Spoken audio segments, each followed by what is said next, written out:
नमस्कार, मैं अनिल शर्मा आपका एक बार फिर से स्वागत करता हूं आपके अपने YouTube channel commerce by Pathak sir में। आज जो चैप्टर हम स्टार्ट करने वाले that is purely a theory chapter number 4 of your book process and bases of accounting. एक थ्योरी का चैप्टर है, 2 या 3 दिन में ये खत्म हो जाएगा आपका, ज्यादा बड़ा चैप्टर नहीं है। और ये सारा का सारा आपको आता भी है, but you have to only synchronise, क्योंकि हमने 14 चैप्टर कर लिया है, ट्रायल बैलेंस तक कर लिया है। ट्रायल बैलेंस लास्ट स्टेप है हमारी अकाउंटिंग प्रोसेस का, तो ये आपको आता है नो डाउट, बट आपको अपने नॉलेज को सिंक्रोनाइज करना है और मैं उसमें आपको हेल्प करूंगा। तो let's start chapter number 4 process and bases of accounting. Process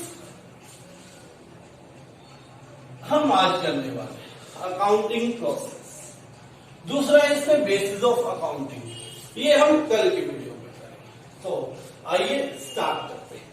process of accounting, accounting process को आपने याद करना है। सबसे पहले इसमें 5 स्टेप्स आर देयर।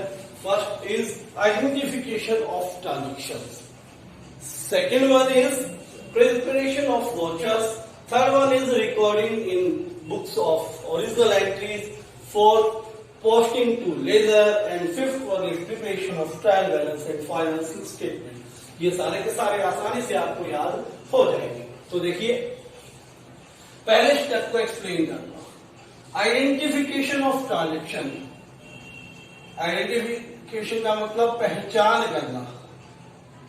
देखिए बिजनेस में बहुत सारी ट्रांजेक्शन होती है, बहुत सारे ऐसे लेन देन होते हैं जिनका बिजनेस की फाइनेंशियल पोजीशन पर कोई इंपैक्ट नहीं पड़ता। मीन्स ना असेट्स जाती ना असेट्स जाती, मीन्स ऐसी ट्रांजेक्शंस जो फाइनेंशियल नेचर की नहीं है, या उन ट्रांजेक्शंस को जिन्हें हम मनी में मेजर नहीं कर सकते।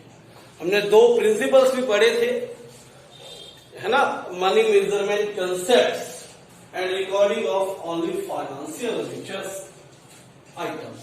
ठीक है, तो वही है, हमने सिर्फ पहचान करना कि जो ट्रांजेक्शन्स हुई इनमें से कौन से वो ट्रांजेक्शन्स हैं जिसमें बिजनेस की असेट्स एंड लायबिलिटी पर इंपैक्ट पड़ता है, यानी कि बिजनेस की फाइनेंशियल पोजीशन पे इंपैक्ट पड़ता है। सेकेंड वन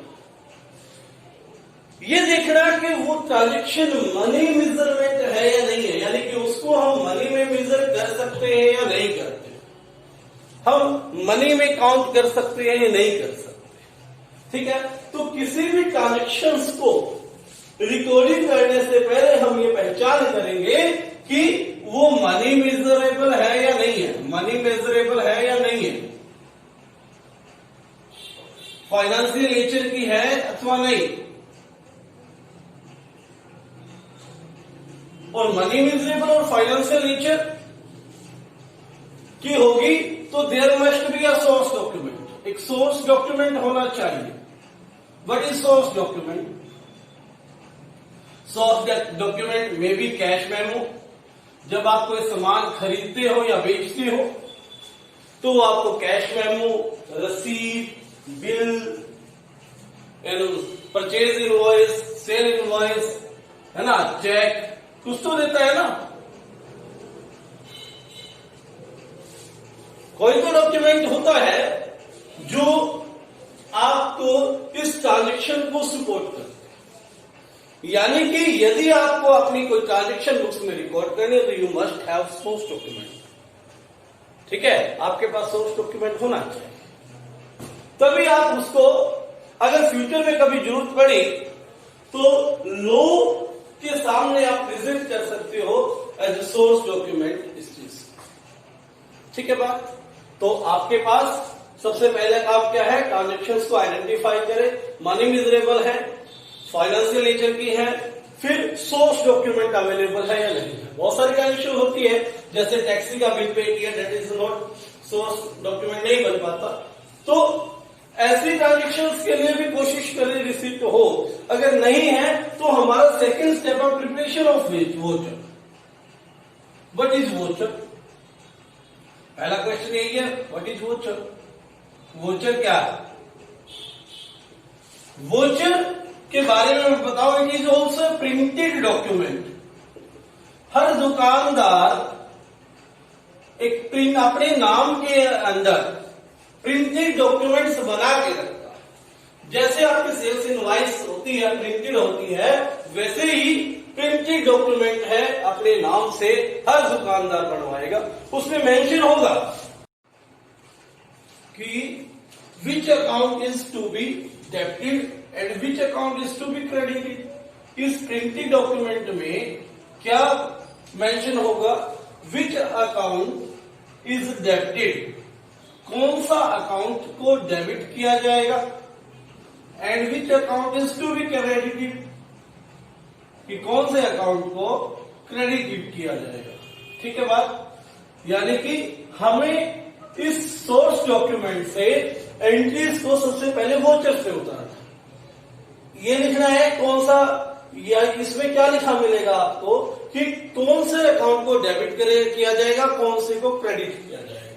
ठीक है? और जब ये बन जाए तो दोनों को स्टेपल करके हम एक फाइल में लगा देंगे। ठीक है? ताकि कल जरूरत पड़े, अगर इंक्वायरी हो कि ये ट्रांजेक्शन किस बेस पे की गई, तो हमारे पास कंप्लीट डॉक्यूमेंट्स अवेलेबल हो सप्लीमेंट के तौर पर इस ट्रांजेक्शन के। ठीक है बात? तो आपने देखा होगा कि जब कैश बुक बनाई थी तो वहां एक कॉलम था वोचर नंबर, है ना? वोचर नंबर, यहां पर जो हमने नंबर मेंशन किया है वही नंबर आपने वहां पर लिखना है। ठीक है बात? जब ये काम हो जाए तो तीसरी प्रोसेस स्टेप की ओर बढ़ेंगे हम, recording in books of original entry. Books of original entry दो है, मैंने बताया आपको, एक जर्नल या सब्सिडी। अगर छोटा बिजनेस है, स्मॉल बिजनेसेस, वो क्या बनाते हैं? जर्नल करते हैं, क्योंकि उनके पास इतनी ज्यादा ट्रांजेक्शन्स नहीं है। एक बुक जर्नल ही काफी है उनको मेंटेन करने के लिए, है ना? उसको मेंटेन कर लेंगे, उसमें सारे ट्रांजेक्शन्स रिकॉर्ड हो जाएंगी और लास्ट में हम उसी से फर्दर प्रोसेस कर सकते। लेकिन जहां पर number of transactions per day बहुत ज्यादा है, बिजनेस बहुत बड़ा है, स्केल ऑफ बिजनेस के आधार पर हमें क्या करना पड़ेगा? एक तो एम्प्लॉइज को काम सौंपना पड़ेगा, परचेज डिपार्टमेंट को परचेज सौंपनी पड़ेगी, सेल डिपार्टमेंट को सेल सौंपनी पड़ेगी। तो काम को अकाउंटेबिलिटी भी फिक्स हो जाएगी और इस जर्नल को सब डिवाइड कर देंगे सब्सिडरी बुक्स में। सब्सिडरी वाला चैप्टर में मैं आपको करवा चुका हूं। सब्सिडरी बुक्स में आपने पढ़ा था purchase book, sales book, purchase return book, sales return book, है ना? Bills receivable book, bills payable book, ये दोनों आपके सिलेबस में नहीं है लेकिन होती तो है, और जर्नल प्रॉपर। तो ये आपने रिकॉर्डिंग करनी है। ओरिजिनल एंट्री, ओरिजिनल एंट्री क्यों? कि कौन सी पुस्तक में सबसे पहले एंट्री रिकॉर्ड हुई? वो थी बुक्स ऑफ ओरिजिनल एंट्री। ठीक है? जर्नल भी बुक्स ऑफ ओरिजिनल एंट्री है और सब्सिडरी भी। जब ये काम हो जाए तो हमने हाल ही में पूरा किया है पोस्टिंग टू लेजर। लेजर में क्या कर देते हैं? पोस्ट कर देते हैं, क्लासिफाई कर देते हैं।